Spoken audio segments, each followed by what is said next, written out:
Hi, everyone. Let me know if you can hear me. I missed y'all. It's been 2 weeks. Yeah. So let me know. It looks like it's working. I am not in my house, as you can see. It's a lovely picture of my brother behind me. I'm home in Miami. Unfortunately, I've been gone for 2 weeks and my dad got into a trucking accident. So thank you to everyone for all the well wishes. He is on the mend. So happy about that. It's been a long 2 weeks. It's been a very, very long 2 weeks. But yeah, we're hopefully on our route into new normal for him. So he's doing a lot better, but you know, it's hard. It's hard when you have family emergency and then, but I'm super grateful that I'm doing content creation full time. So I was able to come home and, help take care of him and take care of my little sisters and do all of that. So, typical Black families, I'm sitting in the nice part with the nice couches. So I'm not sitting on the couch. I'm sitting on the floor because I value my life. All right, so we are going to go ahead and talk about The Woman King because I saw it yesterday and I took my little sisters to see it and it was phenomenal. I was so excited. And, the internet controversy around it, I find very interesting as someone who's a lover of history and of nuance. And my guilty pleasure is period pieces. So I will finally admit that and we're going to walk through that. So it's going to be very interesting. So hopefully the Wi-Fi has been acting up today. There is a storm that passed through Florida, but not particularly not really in Miami, but the internet said it's going to do what it wants to do. So hopefully the internet acts right and we'll get through our whole life. All right, so let's get into it. So this is our agenda. First and foremost, I see that people are not really familiar with period pieces, which is fine. I love historical drama. So we're going to go through the genre of period pieces, why it is such an interesting section, I would say, of film and TV that, it's usually geared towards a certain demographic. So if you don't belong to that demographic, maybe sometimes you don't watch it, you're not familiar with the fictional license these shows take. We're going to get into that. We're going to talk a little bit about the Dahomey kingdom. It is such a fascinating kingdom with a very, honestly, sad past, very brutal past, very much, but there's a lot of nuance there. I'm gonna be very honest. We're not gonna cover all of it in this video. This is gonna be very quick. This is more so about the movie, but I have started compiling some additional readings because for me, one of the main things about period pieces that I love is this is television. It's supposed to be interesting. It's fictional. It's not a fact, but it is good to spark conversation and good to spark learning, which is why I've always really enjoyed period pieces. And the fashions, honey. We're going to talk about the fashions for a second. So yes, I have started compiling some of those if you're interested in some purely historical content about the Dahomey Kingdom. So that is in there. It's in the description box. I haven't finished it, so I'll finish that later on. And then we're going to get into the Woman King controversy, why a lot of people initially boycotted the movie, refused to see the movie, and are making hot takes on something they refuse to see, which is interesting. Very, very interesting. And, last but not least, why Viola Davis deserves her flowers. All right, so let's get into it. Hey, Aunt Judy, how are you? How is everyone doing? Hey, Sam. Okay. So, my guilty pleasure is, unbeknownst to y'all, time to come clean. As someone who speaks about colonization all the time, is period pieces. I love a historical drama, a dramatized historical fiction. First of all, super dramatic. There's nothing more dramatic than, what is it? The truth is stranger than fiction. People have done some wild things in history. A period piece marries drama and fashion very well, and music. They have some very good scores in these period pieces. If you want to start your period piece journey into things that you want to watch on the weekend, I highly recommend watching The Duchess with Keira Knightley. When did that come out? I don't know, maybe in like the late aughts. 2005, 2007, I don't remember. I've seen it way too many times. That is mess. That is peak caucasity mess. Highly recommend starting there. And it might be for you. So essentially, a good period piece is made from a bit of history with a lot of embellishment. Think the Tudors. We know as modern day people way too much about the English monarchy, and it is by design. We know specifically way too much about King Henry VIII and his belly and his 6 wives. Why? Because there are so many period pieces done on King Henry VIII, how he didn't like Anne of Cleves, how he decided that he wanted Anne Boleyn and then he didn't like her. So then they had the other Boleyn girl and then he cut off her head and he did this and that and the next. We know all about that man's business. Similarly, before Elizabeth decided to leave us alone and pass on to another realm, she signed off the crown, which is I think they have won an Emmy award winning show. Is excellently done. I'm going to admit it. I have watched all of it. It is an excellent show in terms of it is very well produced. It is very well budgeted. The fashions they're giving. The fashions are giving, and it's dramatic. It's dramatic nonsense.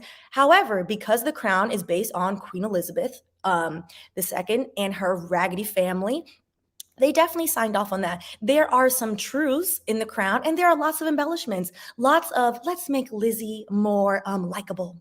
Let's make Lizzie, she's not really a woman of the people because, she don't deal with poor people like that. But let's show that, she's half all right. It's propaganda. It's propaganda, but The Crown is very good. I'm not going to lie to you. I have watched all of it and I do enjoy watching it and then fact checking and using it as the catalyst for learning. A good period piece is simply the catalyst for learning. And yes, to RIP to the raggedy chick. Yes.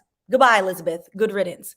So I recommend if you want to learn a little bit about how a period piece can really change people's views of what is objectively a vile family, I would recommend starting with The Crown or The Tudors, because The Tudors is very well done. Henry Cavill, it starred. The Tudors came out maybe 10 years ago. Also excellent. The Borgias, even the Pope and them have their own spin-off propaganda period piece. And you know what? Because the budget is there and the gowns are gowning, the girls are watching, and by the girls, I mean me. So yes, I find it very interesting that the main initial pushback on the Woman King was, this is a historical nonsense. First and foremost, there are truths in the movie. Is the movie based on a fictional character? Yes. Viola Davis' character, Namiska, is basically amalgamation. Also, I should have put this in the beginning. There are lots of spoilers in this. So if you want to watch the movie, highly recommend. Watch the movie before you watch this. I have said it now and I'll try to say it throughout in case you join late. It's going to be full of spoilers. Also, probably less spoilers than I thought because I wanted to show a lot of pictures. But since the movie is relatively new, I couldn't find a lot of the pictures online. So there's that. But a lot of people the initial pushback before the movie started was, how dare they make a movie about these slave trading Africans? How dare we talk about this? How dare we rewrite history? This is revisionist. This is nonsense. The entire movie, spoiler alert, is about the Dahomey kingdom and their struggle with realizing you know what? Selling your brothers and sisters is a bad thing. You know what? We probably shouldn't do this. And some of them saying, you know what? I don't give a damn. I enjoy all that glitters is gold. Sell them. And then some of them saying no, I don't like it. Let's stop. That is the crux of the whole movie. So again, people making comments without watching the movie is very strange. That is what the whole movie is about. Is the movie a documentary that goes line by line, minute by minute into all the awful things they did? No, it's not. I'm going to be honest with you. If you want a documentary, unfortunately, there aren't many good ones. One of the instruments of colonization is to erase history, is erasure of history. We will never know all there is to know about them and the awful things they did. And in the end, well, not in the end, in the middle, because to be honest, they went back to foolishness and then the French took them over and foolishness occurred as well. So it didn't end well for them historically. We are never going to know all of that because that is the way colonization focuses. And in a lot of the critiques I've been seeing of people who adamantly refuse to watch the movie, it is this belief and digging in of the heels without realizing how colonization functions. As somebody who is stolen from Africa, which is everybody in the Western Hemisphere that is Black. We did not magically get here because we wanted to go on a cruise. That's not what happened. Yeah, I think it's right to feel away and be like, oh, Well, you want to sold me. I feel a way about this. But why? Without talking about the big why of colonization, we can't get the whole picture. And we can't get the whole picture without having the ugly conversations. And is this movie the end all be all to it? No. But is it a beautifully done movie? In my opinion, yes. So let's get into this quote really quick from the LA Times before we continue on. Home team history. You know what's so funny? I actually linked one of Udochi Okei, Home Team History's YouTube channel, made 3 or 4 documentaries about the Dahomey. I've linked one of them that Home Team History has. It's about like 10 minutes long. I haven't gone through like the full length. I didn't see if they did other ones, but I do have like their initial primer, which is very good. And to be honest, it's very fair. I think their the initial primer they did, which is, no, this is not like some lovey-dovey family reunion people. Absolutely not. Is it all the things that people are saying? No, the truth is somewhere in the middle ground. So let's get through this. As a film scholar, it really strikes me when these types of faux concerns get deployed, said Raquel Gates, an associate professor of film and media studies at Columbia University. Film is not a window into reality. In some ways, it can be a mirror. You're translating a real life story into something that has to be cinematically legible. And it's interesting that we accept that with so many other types of films. Disney can't literally adapt Grimm's fairy tales. Those would be some really horribly depressing films. And there's a couple examples. It's about translating the ideas, not translating the words in a literal way. It feels like a litmus test that nobody really passes the way it's being deployed in places like Twitter. Had this been billed as, we are doing a live reenaction documentary and they portrayed the movie this way, yeah, then of course, uproar, nonsense. Of course, that's not the way the movie was ever portrayed. The movie was never billed. The movie is a period piece. It is a dramatized historical film with pieces of history woven in to introduce a section of the West African kingdom of Dahomey in a specific set of time, 1823 to 1826. Nothing more, nothing less. Way more happened before, way more happened after. It is a specific set of 3 years, and they're specific clashing with the Oyo Empire.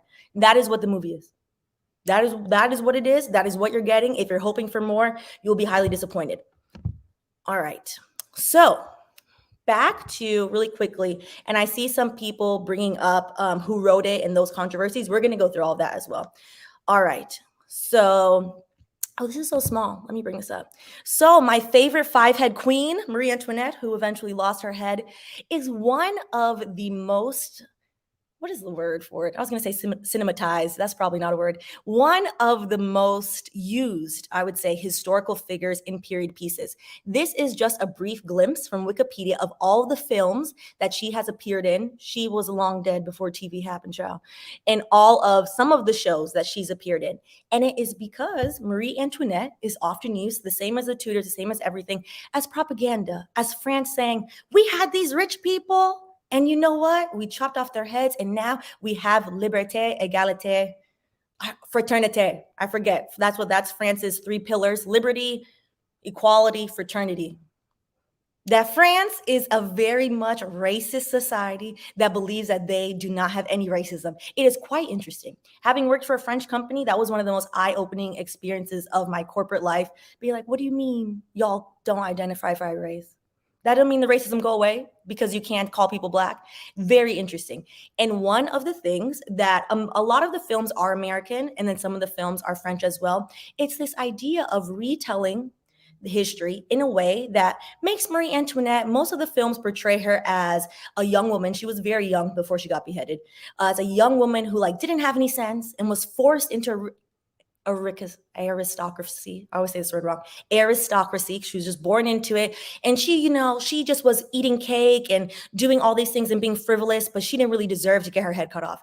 That is how all of the movies portray Marie Antoinette. Very much like, she just happened to be there. And was this really the right thing to do? And essentially they're trying to portray should we really be so mean to people in the 1%? Should we, the regular degular proletariat, act this way? And every few years, Kristen Dunst played Marie Antoinette in the last iteration. It was quite boring. It's dry. The story is old. It's very dry. They just keep finding new ways. That whole version of it was just very opulent. The gowns were good. I liked it just for the fashions. Half the reason why I watch the period pieces are for the fashions.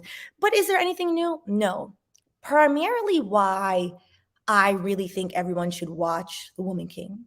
For A, sparking historical interest, of course, so then we can learn more about the Dahomey Kingdom, and not just the Dahomey Kingdom, how the parts of the Atlantic slave trade did function. I do think it's important that we learn about that. The other reason is because Black people overall, overwhelmingly, have been kept out of the period piece genre. It's very much, we learn so much about European history. There are a lot of really good, I would say, East Asian period pieces as well. They're mostly in Mandarin. There's some in Korean as well and Japanese, but a lot of them are in Mandarin and Cantonese. So you watch them the subtitles, very well done. There are not a lot of Black period pieces. This is the first Black period piece that solely features Black women, specifically dark-skinned Black women. And for that alone, I think people should go watch it and see for yourself what you think about, our history. It's not a good history. It's not cute. It's not going to be cute. Colonization is not going to be able to give you a perfect hero. It is not possible. But in the end, colonization comes for everyone, and colonization came for the Dahomey. That's the truth of the matter. All right, let's continue. So a little bit about the Dahomey Kingdom. Okay, so this is a real picture. Now, these are some of the members of the Agoge, which were the women that are also portrayed in the movie. They are part of the King's Guard, as well as they did, in certain instances, also participate in slave raids, as well as in other instances, participate in freeing people. They were doing it all. Multiple things can be true at once. This specific picture, I think, is really interesting because this picture was taken in France. So France ends up becoming Dahomey's colonizer. And Dahomey then becomes Benin in modern days, I believe in the 1960s or the late 50s is when they got their independence from France. If you know anything about French colonization, it is much different than British colonization in that in British colonization, the Commonwealth occurred. The Commonwealth happened and we got our alleged freedom. Interesting. So we have the Commonwealth. We are kind of associated with Lizzie, but we are under the idea that we're kind of free. The French, the French have the CAF. The French essentially control a lot of the Central African banks and the Central African money. The French are essentially propping up their economy using Central and West Africa, former colonies. That is essentially what happened. They never actually left them people alone. And so this picture is taken in France where they essentially were just parading around the Agoge for white people. So this idea that, this is some bloodthirsty kingdom who was just conquering everybody and they were getting rich and nothing bad was happening to them is not true.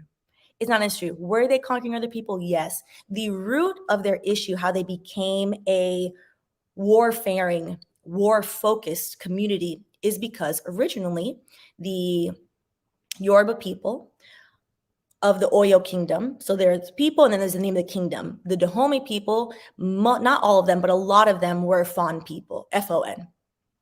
Essentially stole a bunch of the Fon people, shipped them off. A lot of them ended up in Haiti.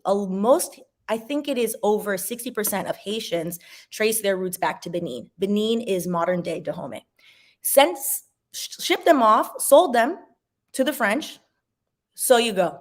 So in reaction to all of that, it's not an excuse, an explanation. History is history. In reaction to that, the Dahomey people said, you want to do this? We can do this better than you. You want to colonize? We can colonize. We can sell off the people. We can do all these things and we will protect our own. I think it's important to note too, and something that I find very interesting when you try to have these conversations with people about slavery. Slavery is specifically actually about chattel slavery. When people are defensive about chattel slavery, when you have these conversations with, learned people, anybody, particularly white people, sometimes that don't want to have the conversation it's always African sold slaves. The primary example of this is the Dahomey tribe. African sold slaves. So I don't know why white people and Europeans are getting blamed for all of this. And then the other half of the conversation is whenever Black people in the Caribbean, in the United States, in South America bring up, because of systemic racism and because of chattel slavery, we have specific issues in this place, et cetera, et cetera. Then the opposite argument is, if we go back long enough, everybody and their people has been enslaved. Which one is it? And the truth is, chattel slavery only exists because white Europeans went to Africa and said, all right, give me the people them and let's go sell them. And we are going to have chattel slavery based on race. And then the United States defined it as condition of the mother. So whoever you give birth and you're a Black person, whoever you give birth to, I don't care who the dad is. The dad is the enslaver, the indigenous person, or a fellow enslaved person, or a free Black person. Doesn't matter. That child is enslaved. That is specific to chattel slavery. In assessing the Dahomey, slavery has existed since mankind has existed of, I don't like my neighbor. I captured them, I enslaved my neighbor. It's wrong, it's awful. That is not the same thing as chattel slavery, because in what was essentially indentured servitude of, you know what, I know I captured you 10 years ago. I'm really sorry, Stephanie, about that. You cooked for me really good. Like, you can become a part of, our tribe and our family. You see that level throughout all of history. That is not the same thing as chattel slavery. To blame the Dahomey in the same level of blame as we blame colonizers is, to me, objectively wild. It's objectively wild. Yeah, we could place blame there. Of course, I'm all for it. I'm not here to tell people, oh no, we can't be mad at them. Be mad. But to be mad at the Dahomey the same way we're angry with Elizabeth, that's crazy. I was reading an article after Lizzie decided to leave the earth, which really blew my mind, and it shouldn't have blown my mind, by Money Brew. Was it Money Brew? Morning Brew, because I read Morning Brew every morning to just see, what's going on in the world. What is everybody doing in general? And by the world, I mean, it's a very white focus, to be honest. But, what are they doing? What's going on? And they wrote an article which stated that Elizabeth's estimated net worth was estimated $30 billion. And again, people refuse to correctly correlate the crown and slavery. They are just like, oh, we don't know where Lizzie got that money. She got a lot of the money from slavery.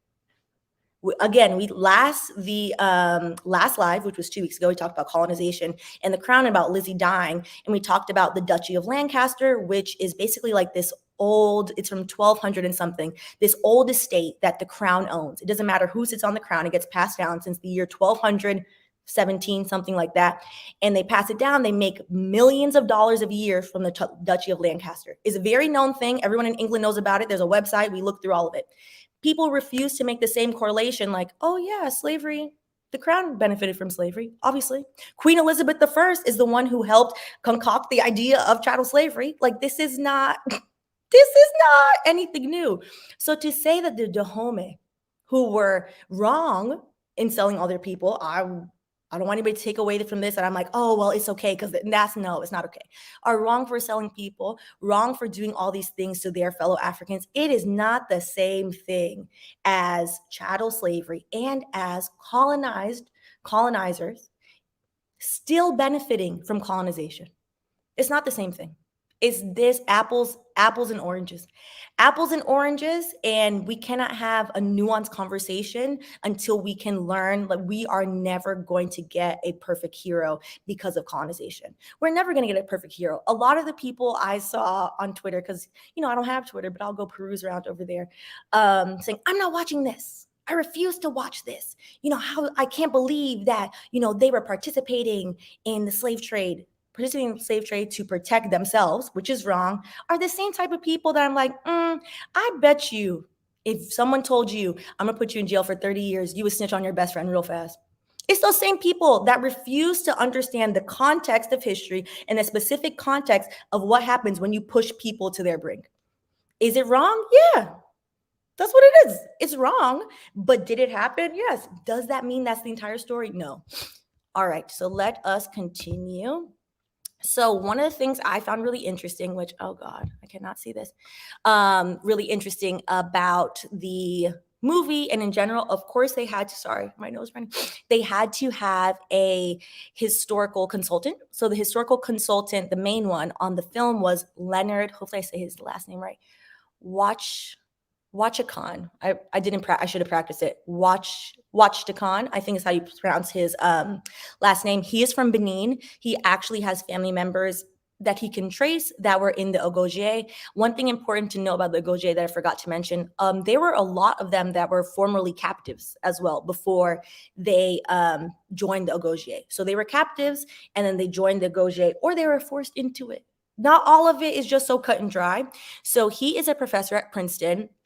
And he was essentially there to make sure, like, hey, we have to fact check certain things. This is a fictionalized drama about a real history. So when we're replicating this, making sure that, we're just not running away with the story, making sure that, okay, yeah, Namiska, Viola Davis' character, she is not real. However, let's base her off of a few different generals. So the idea of a woman king was parent and was real. And what's interesting is the woman king, the term of it is actually a European term, because when Europeans, specifically the Portuguese, they pop up in the movie like towards the end. When the Portuguese saw them, they were like, oh, well, if you're that strong, you have to associate it with a man. So it introduces what's very interesting, very Western ideals of gender as well, which the movie very much, I would say, is trying to portray a pre-colonial African ideal of what gender looked like in the Dahomey kingdom, which I thought was pretty interesting. All right. Okay, so this is from the LA Times, and this is from Leonard as well. It's maybe the first time ever. It's the first time, and you know why I know it's the first time? Because I've watched all the period pieces. It's the first time. It's maybe the first time ever that we've seen Africa being represented in such a positive way on the big screen at the highest level. Nobody will deny that Dahomey was involved in the slave trade, but according to recent data, it accounted for roughly 3.5% of the trade, far less than Lagos, Ghana, and Angola. So it's important to put that into perspective. And that's what I think is most important, is for people to put history into proper perspective. Put it into proper perspective. Yes, what you did is wrong. Yes, is that the same thing as people literally being like, that's a colonizer? That's not the same thing. It's just not the same thing. It's very, very interesting. From my understanding, Lupita dropped out of it because she had to film Wakanda, or Black Panther 2. Sorry, I was like, that's not what the movie's called. Black Panther 2. But it's back to the point of, I really think everyone should watch it for themselves. Because I find it very interesting that when Black movies come out, all of a sudden there's this backlash. But as somebody who has watched most of the white period pieces as well, don't nobody say anything when they're 300 is based in fantasy. I wouldn't even consider 300 a period piece. 300 is based in fantastical, like, let's draw some abs on these men and let's let them run around. And you know what? It's doing it for the girls. I love it. History, there's not a drop of history in that movie, but no one said anything. Everyone let it go, which I find very interesting. Okay, because geography is important, this is where Dahomey was. So you see, which I should have got one. This is from Botanica. I should have got one with a little bit darker lines, but you see it's basically the south, what's that, the western part, I think, southwestern part of Brazil. Benin. A lot of the people from Dahomey actually were taken to Brazil because the Portuguese is who they traded with. So the Dahomey at one point in time, because they existed, I have the years written down, 1 second. The kingdom itself existed. Well, I thought I wrote it. Between 1655 and, no, that's not the right, where is it? I know I wrote it down. Okay, here we go. 1625, I was like, that's too late. 1625 and 1894, that is when the kingdom existed. And essentially, Britannica uses 1894 as the cutoff because that is essentially when a few years later, the Berlin Conference will happen. And that's when, the Europeans said, you know what, Africa, we own everything. Let's just divide it, which is one of the most objectively wild things I have ever learned in my life. I remember learning about that in history class, being like, y'all sat around a table and said, you get this, you get this, you get that. Craziness. So you can see where Dahomey was. All right. Okay. And then just to put this in a little bit more perspective, on the left, you have the GDP of Benin, of current day Benin, which is $15.65 billion. And on the right, you have the GDP of their colonizer, France, which is $2.6 trillion. Again, this idea that you can literally, particularly it depends on where you live, but you can literally trace back who owns which plantation for most of the plantations in the Caribbean, some of them in the South here in the United States. I would assume in Brazil, maybe they hid theirs a bit better. In the Caribbean, you definitely can. And again, we talked about this last time. Some of the people that own plantations in Barbados sit in the House of Lords, sit on Parliament when it's all there. The idea that Benin has not suffered from colonization and to have the whole holistic picture is inaccurate and not showing that in the end, the colonizer came for everybody. Came for everybody, because for France to have a $2.6 trillion economy, yet France has exported nothing in the past decade, 20 years. What is France selling? Cheese and wine? France is living off of the countries that it formerly colonized. That's it. Hold on one second, because my family just came in the house. I don't know I'm doing the live, so this is what happens when you're at home. Beanie. Hold on. It's my sister. Okay, maybe they know now. All right. Okay, so let's continue. The fashions. So now, on to the part that, honestly, why I originally loved period pieces in the first. I'm doing my live. Move. Shh. I can't mute it. It's my. This is what happens when you're dealing with 16-year-olds. She's going to sit there and make noise. Watch. Is the fashions. Okay, let's. Angelina, go upstairs, please. Angelina, stop. Child, mess. Right? Don't encourage her, girl. She'll never hush. All right. So, and we're going to talk to the controversies. Don't worry. I'm not forgetting that, yes, two white women did write the script. We're going to talk about it in a second. I just want to talk about the part I really enjoyed, which was the fashions as well as seeing, beautiful dark-skinned Black women on the screen. So let's start with the fashions first. So the Woman King, the lead designer, the costume designer was Gersha Phillips. She did such an amazing job. This is Gersha Phillips, and she designed everything. So here is a clip. I'm hoping that it lets me play the clip and it doesn't copyright strike. We'll see. It might, but hopefully it lets me play it. So 1 second. Let me make myself smaller.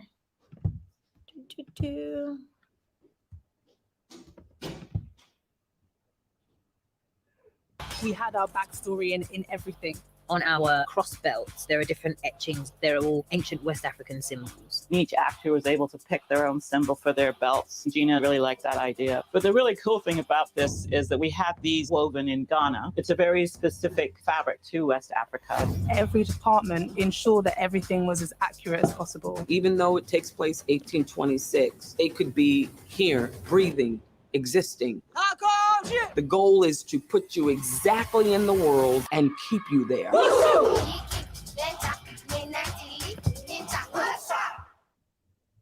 All right. It's beautiful. Okay. So let's continue on. Oh, hold on. With the fashion. So yes. So let me make myself way smaller so you can see. In the purple is Shanti. Shanti is the main wife. She was serving bad attitude, but fashion, honey. Every single look. I wanted to have individual stills of all of her looks, but that's copyright infringement. So I just took some of the ones that were allowed in that little clip. So we'll see. We'll see if they let me do it. But the dedication to the detail, the dedication and use of the Ndinkra symbols throughout, the dedication in making sure that the diaspora was shown not only well, but shown in an appropriate manner that was befitting of the time, I really enjoyed. One of the things about period pieces is they bring what is currently happening. So this is 1823 to 1826 to life. So their specific section in time to life. I really enjoyed that because what we see whenever we think of West African fashion, we see a lot of Ankara. I wear a lot of Ankara. I love Ankara. But we don't necessarily see how was it worn at certain times throughout history, because we don't have many, if not any, large-scale period pieces that center around Africa. So I really appreciated that from a solely fashion standpoint. And plus, everyone looks so good, to be honest. All right, so here we go here. So we have Igoche, and then, oh Lord, I forgot what they had. It starts with an M. What they had the other character's name was, but it's the attention to detail for me. And then also making sure that everyone's hair was in such a beautiful I would say like functional manner. Because of course, like, this is a warrior. Warriors are not running around in dresses. I can't. How am I going to save somebody? I'm running around like that's commotion. So the fact that everything was very functional, that they're in shorts, but then they're very stylized, that the hair was also functional in a way that they got to show their individuality, and it was but in a functional style, showing like the braids. They had a lot of cowrie shells woven into the hair, also into the clothing. Cowrie shells were used at that specific time as gifts, as well as essentially money. So people would trade cowrie shells for things, which is really cool. All right, so into the controversies now. So there's no watching this movie without acknowledging the fact that even though Google will tell you it's just Dana Stevens, is two white women wrote the script. Dana Stevens and Maria Bello wrote the script, and that is... Dad, please. And that is currency. Yes, thank you. I was like, what is the word right now? This is what happens when your family comes in the middle and they're like, what are you doing? They want to chat. So they wrote the script, and a lot of people are like, I'm not watching it because it's written by two white women. It's a whitewashed version of history, which a lot of period pieces that even bother to portray Black people, particularly around the civil rights movement, are very whitewashed, where all of a sudden you're like, okay, it's about the civil rights movement, but it centers a random white person. I'm like, this does not happen. This is not correct. They wrote the script. There's no getting around that. However, the movie doesn't center any white people. 3/4 of the way into the movie, Santo appears. Santo is a slave trader from Portugal. He appears. The main conflict is actually not with the Portuguese colonizers and the Dahomey. The main conflict is between the Dahomey kingdom and the Oyo kingdom. Two African kingdoms is the main conflict. I did appreciate that. Am I happy that the script is written by two white women? No, I'm not. Was I going to let that stop me from seeing it for myself? Also no. Also no. I think it is unfortunate. I also think that we can still watch the movie and advocate that we would like to be behind the screen, behind the pen, and in front of the screen all at once. There is obviously the representation on the screen. Of course, behind the scenes, hold on, I'll continue. Behind the scenes, Juve Productions, or is it Juvie? The Yardie in me wants to say Juve. Viola Davis's production company, which this is from the still they have on her website, produced the movie along with Maria Bello. So there's that as well.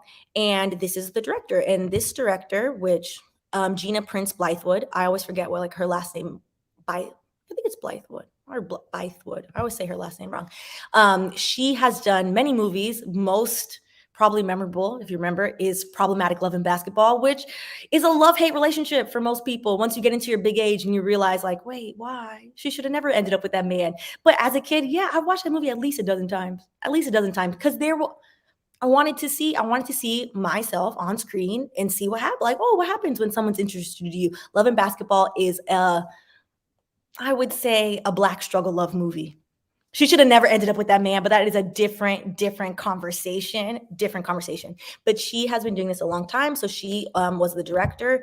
And then, of course, we showed the costume designer. The majority of the people working on the film are Black. And I think we can still push for full representation. Like, oh, we would like to write the movie. We can write the movie. We can do all these things. I think it should be noted, though, the two writers clearly didn't write all of it by themselves, because you have to have a historical consultant. So that was Leonard. You have to have a historical consultant. You have to have other people to put the nuance in there. But yes, it is unfortunate. It is unfortunate. I'm not going to hide it. I'm not going to say I was thrilled to find out they wrote the movie. I wasn't. I wasn't thrilled about it. Mostly because when you see white people write Black films, it's usually done from a lens of, oh, let's gussy this up so the white person doesn't look that bad. The only white person in the whole movie with a speaking part met their demise in the end. There was not a redeeming factor in that man. And you know what? That brought me some joy. Speaking of, so this is the entire cast in terms of the cast, which also, I guess Google compiles this. I don't know why Hero is second, because literally he doesn't have that many lines. That he plays the Portuguese slave trader. So he should have really been at the bottom of this square, but I can't control that. The film did a great job in my opinion, showcasing people that actually look like they would be from the region. And you know what? Saying, you know what? F you colorism. Everybody in this film, mostly for the roles they played, are very much dark skin and brown skin. And I love to see it. And furthermore, to my Pan-African heart's desire and dream, it was a great showing of Viola Davis is from America. You have Lashana Lynch is from Jamaica.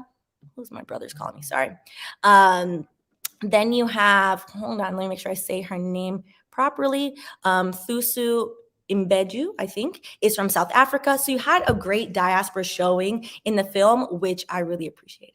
Lashana Lynch is like my best friend in my head. She's great. And her character in that movie is hilarious. And I won't give that spoiler for you if you haven't watched it yet. That hurt my feelings. So I know people are saying this. I hate to see this. I wish we looked more feminine. I don't see how somebody who is literally defending something else, like how else were we supposed to look? Serious question. That's why, like, if we are running around fighting, I thought their outfits were very well designed. I thought they had the embroidery, they had the details, but how else? It's fighting. We're like at the end scene, I'm not gonna say what happens. They're lighting the whole thing on fire. And when I tell you I was cheering it on, it brought me a lot of joy. It brought me a lot of joy to see what is the reality and what we talked about in the last live, which was there is this false notion, because I see it in the comments too, like people will comment, not right now, but people will comment on other things and be like, oh, you know what? That's fictional because they didn't do any of that. They didn't free anybody. Britain, England freed all you Black people. That is an unequivocal lie. England didn't free nobody. And we talked about this in the last live, which was England finally let go of the slave trade and finally let go, and not really let go, just remove themselves a little bit and pretended to give people freedom because they could no longer control people. Taking tiny Jamaica as one small example, because slave rebellions happened all over the West. Jamaica alone had 9 wars. Formerly enslaved people said, oh, and enslaved people same time said, well, you know what? We're going to die, burn all of it down. I don't see how we are supposed to burn something down and still look more in an aesthetic that is very westernized. In my opinion. So that's the only thing. All right.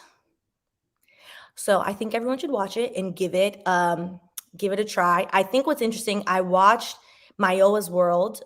She did a video about it as well before it came out. And her specific comment is very, I would say, is very appropriate here and very much in that vein of femininity. The idea of femininity in the West, and specifically in the United States, is a white European ideal of femininity. Who are we to say that is not the ideal of femininity in Dahomey? I wasn't alive in 1823. I wasn't alive. It looked feminine to me. It looked fine to me. So to say like, oh, you know, we're supposed to, like, our hair is supposed to be flowing and we're supposed to be, it's kind of like, okay, all right. That's very interesting. I'm more concerned with finally seeing people that look like me control the narrative and be like, I've had enough. I've had enough and I burned it down. I've had enough and flames. That honestly mattered more to me. And I appreciate that. So its gender expression differs across cultures. And I think that, to be honest, is a much longer conversation that is worth a longer conversation. And then maybe we can have another time, to be honest, because they're going to pop up on me. And I will be transparent. I didn't fully prepare, and I would have had some really good examples, because particularly if we're looking at West Africa specifically, if you do a little digging into West Africa, and different tribes have different gender norms and different ideals of beauty and different things. Like you have the scarring, you have certain tribes are like, what we consider gauges, it's not called gauges back then or there, but what we consider gauges and things like that. So I think that conversation is best had with actual visuals, and I didn't prepare them. So I will be honest. But yes, I do think, putting into context that it's not the only way to be beautiful to look like a white person. And honestly, that's not beautiful to a lot of people. So, freeing ourselves from mental slavery is great, All right. And what I appreciated so many things about this movie, but what I really, really, really appreciated was Viola Davis posting this and was showing the global release, because oftentimes, and sadly, we'll see movies that are for the diaspora, for everybody, and it's not. It's only released like in the US or sometimes maybe not even in the Caribbean, where this was a very well thought out, planned release globally. Let me make myself small so y'all can see some of the flags, where it is showing across the continent, it's showing in the US, it's showing across Europe, it's showing in the Caribbean, where everyone can see, our Black is beautiful. And yeah, it's not perfect. It's not supposed to be perfect. The goal of, in my opinion, embracing the fullness of Black history is also realizing that we too can be flawed. And the Dahomey were very flawed and also had some redeeming factors. And I think that's a great thing. I think that's worth some celebration and at least worth a $10 movie ticket to go see it for yourself. Maybe you hate it. Maybe you hate it and you're like, you know what? I hated it, Stephanie, and that's all right. But I think seeing it for yourself before making the assumption, because people want to be on Twitter and say, oh, this is awful, this, that, and the next. And a lot of people, to be honest, I started looking at, who was behind these Twitter pages. It was a lot of men who, to me, in my opinion, seemed just a little bit upset that the movie centered Black women. That the movie was like, yeah, y'all are just over there. And why can't we have a movie? Why? It's fine. Y'all get everything else. We can have one movie. It's fine. I've watched so many movies that center Black men and I cheer them on. Like, we should also be able to be celebrated and take up a literal screen. It is totally fine. Totally fine. All right. So time for the wine, because I'm sure some of y'all are mad, but oh well. It'll be fine.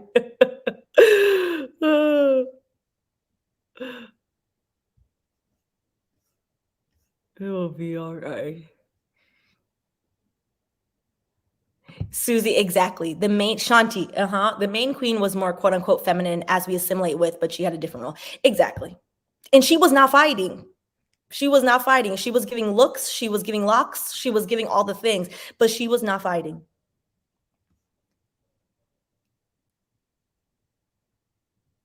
All right. Okay, this is my question, child. Listen, I'm just like, it's impractical. It's impractical to assume that they're going to be running around to the nines.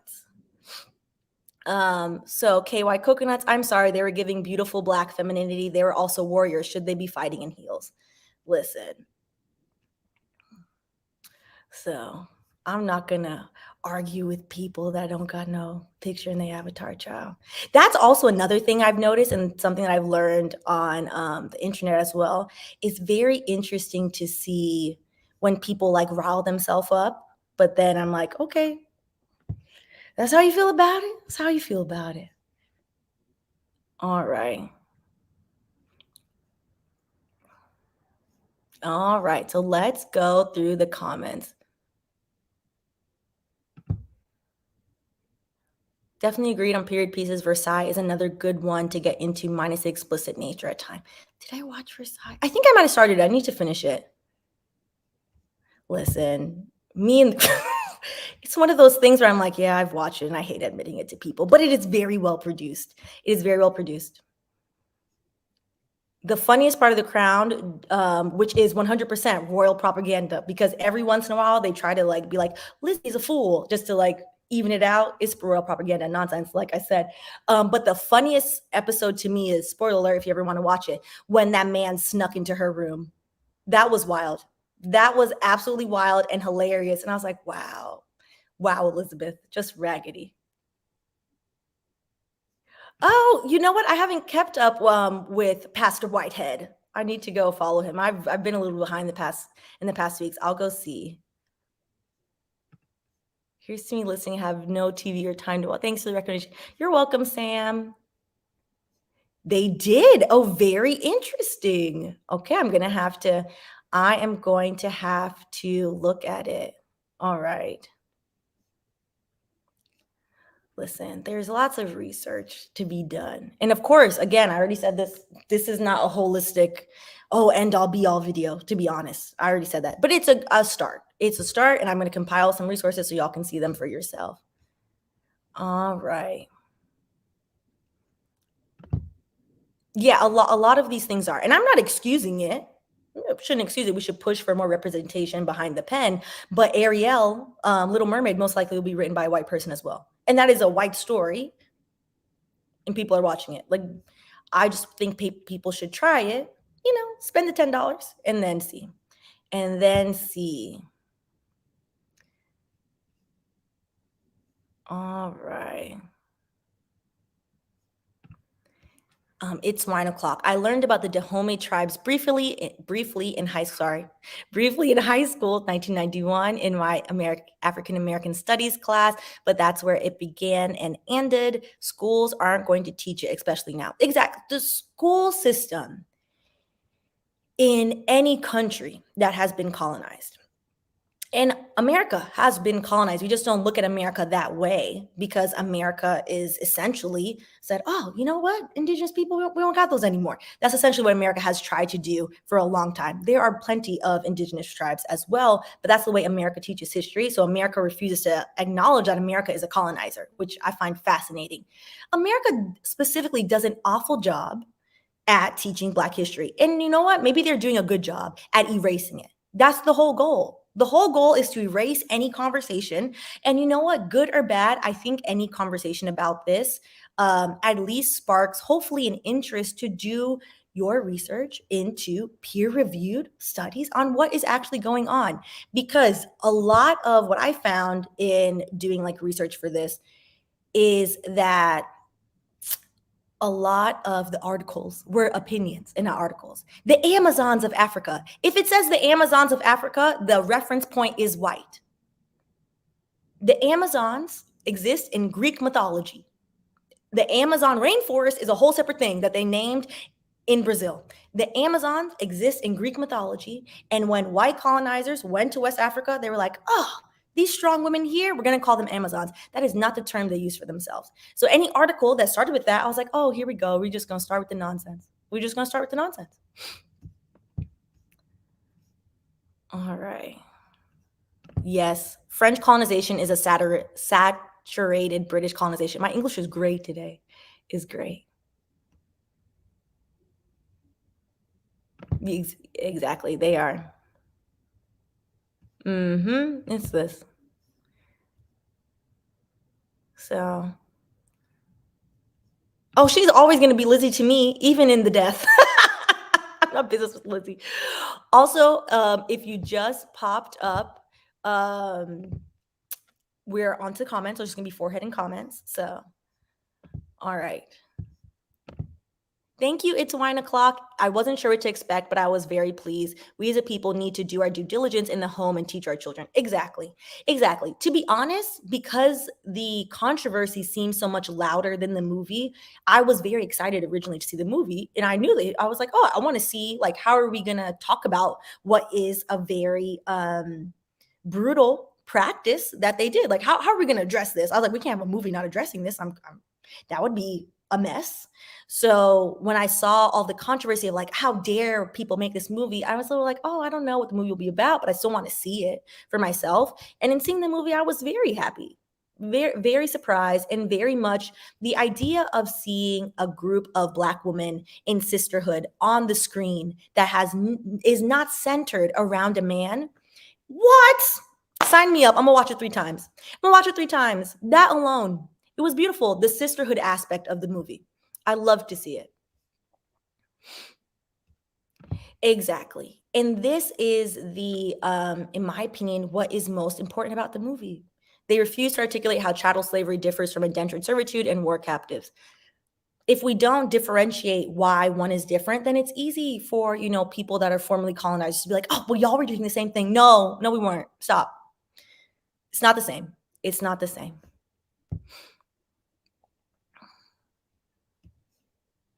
I understand that.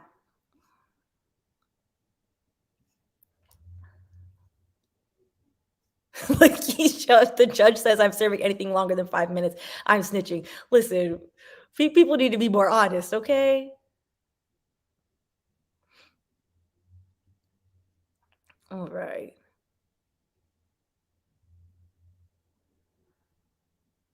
Okay.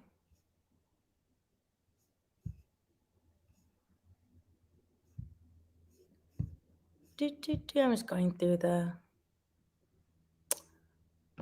You know what's interesting when and I was thinking about that when that controversy happened, and that is a little. I feel like that one is a bit different because that was about like the person. I didn't watch that movie either, and I've always been curious about the movie, but something about it I was like, oh, so. I think giving things a watch and making your own opinion of them, specifically with Black movies, is very necessary because we vary. What representation do we get? What do we get? And not to say we should take crumbs, absolutely not. But this is a highly produced, specifically again, in terms of portrayal, something that has consulted with the people in that region. That unless you're on here saying you're from Benin, people in that region to be like, hey, this look right, this look right, this look right. And what I think is most fascinating as somebody who's Jamaican and who is a descendant of Chief Africans, we don't exist in a silo. We don't exist just as Jamaicans. We don't exist just as Americans, don't exist just as Brazilians. We exist as a people that also have a history over there. So why not learn about the holistic thing? And as a starting point, because the movie is not fully educational, like I've said. Listen, I love the hairstyles and the cowrie shells. If I was at home, I would have, I had a top, I had like a crossbody top. That would have been great. Could have had my own little period piece moment. All right. It's stunning, honestly. And that was to me such a historical touch point as, in my opinion, and maybe I'm I think I'm a fast learner. In my opinion, learning about Black history is something you have to make a commitment to because colonization is committed to erasing it. So you have to slowly learn, because you have to find all the resources. You have to find, okay, what are the gender norms in Dahomey? What are the gender norms in South Africa? What are the gender norms in the United States? Like in the 1800s, how did this work? How did this function? And seeing the cowrie shells was really nice because that's something when I had learned about that, I was like, oh yeah, I really would love some cowrie shells. So seeing it, how it would, embellished, a little fanfare, look a little different on the screen. It was nice to see like what it would look like in real life, which was nice. All right. I believe that. Viola said that it's hard to get movies made without white folks involved on some level. Her production team tried to push for as many Black creatives possible to be a part of the production. And I think that is the uncomfortable truth of it that we need to have a conversation about, which the costume designer is Black. The the history consultant is Black. Plenty of these history consultants on Black-ish movies are not Black. They're white people, which that's usually cause issue. A lot of the people are Black, so we still have further to go to like, hey, we want the writer to be Black too. So I think it can be a stepping stone of demanding more as well.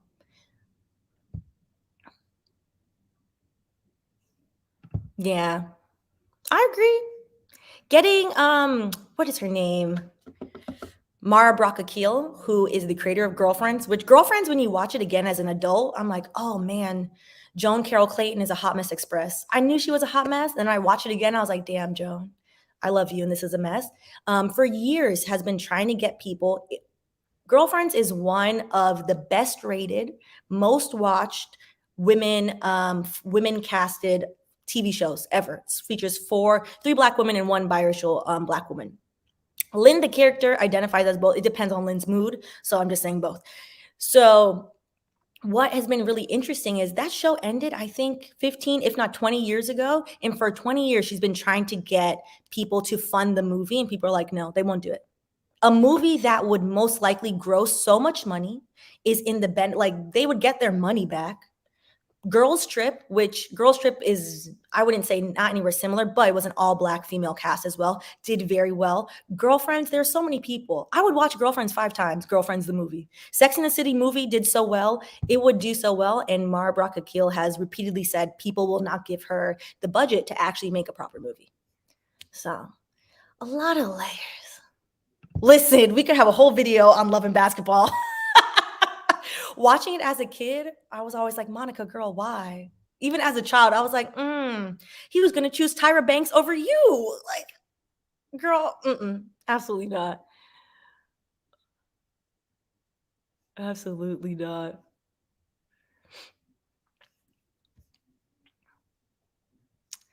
So this is interesting. I don't agree. So I think we talk about this for a second. I think that what we are saying, it's not we, it's just you. It's fine. Is that, I'm looking through the comments, maybe there's two of you, that the movie is offensive, making these women's heroes as a part of the whole Black girl magic phase. Black girl magic is not a phase, while there's an erasure of Black men. It's not an erasure of Black men. Just because you're not centered doesn't mean you're getting erased. It's just not about you. It's just not about you.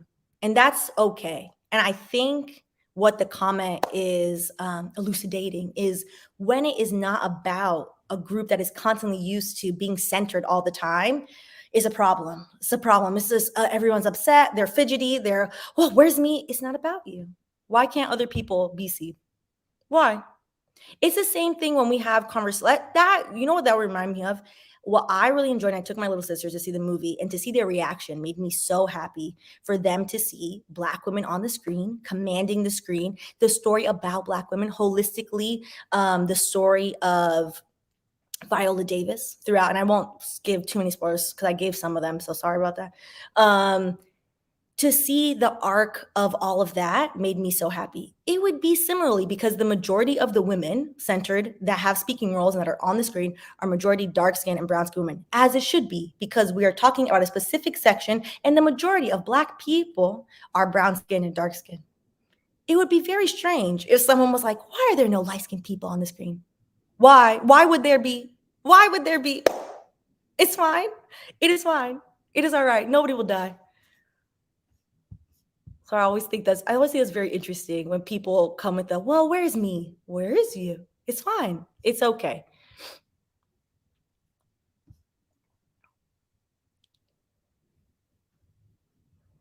It's very, very interesting.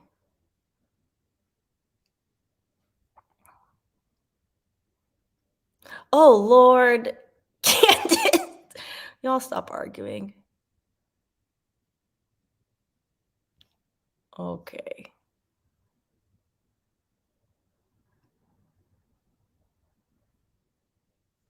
All right. Yeah, I think what's her name? Tracee Ellis Ross is biracial. Joan's character, I'm pretty sure Joan's character is supposed to be a light-skinned Black woman. Because I think they show her parents at one point.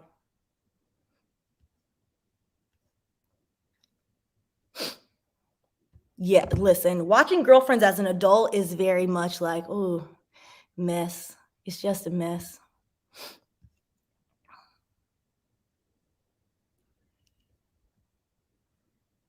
I agree. They could have. It's not an excuse. Or they should have pushed for it. All right. And it's this for me. Black women in sisterhood. Black women in sisterhood focus on each other. It's okay. It's okay if that hurts your feelings. It's all right. All right. Well, on that note, what time did we start? Oh, look, we're right at an hour. We're doing good on time. Okay. We are, let me just make sure I caught everything.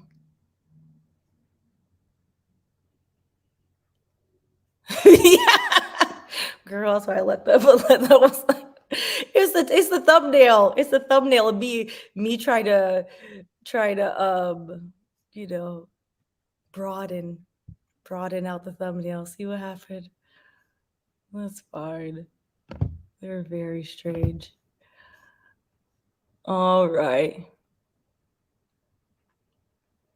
Okay,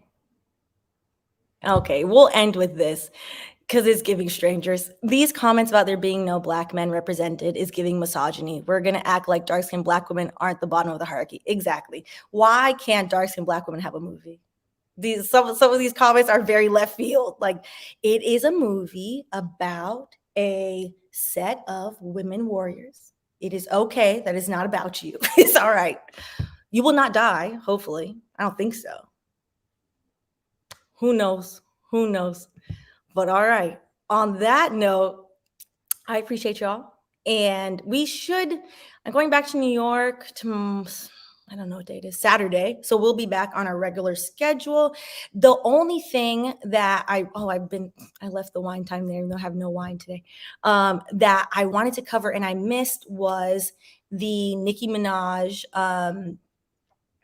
lawsuits, stan culture, and what is the legality on literally riling your stans up to harass and cause terroristic threats to other people, which occurred with Kim from the For Harriet channel, and then another YouTuber who her channel name cracks me up, Nosy Ho, is being sued by Nicki Minaj. So we still need to cover that. Like, I'm very late. So I think we might do it on Patreon though, so it's so late. So we'll probably do that next week.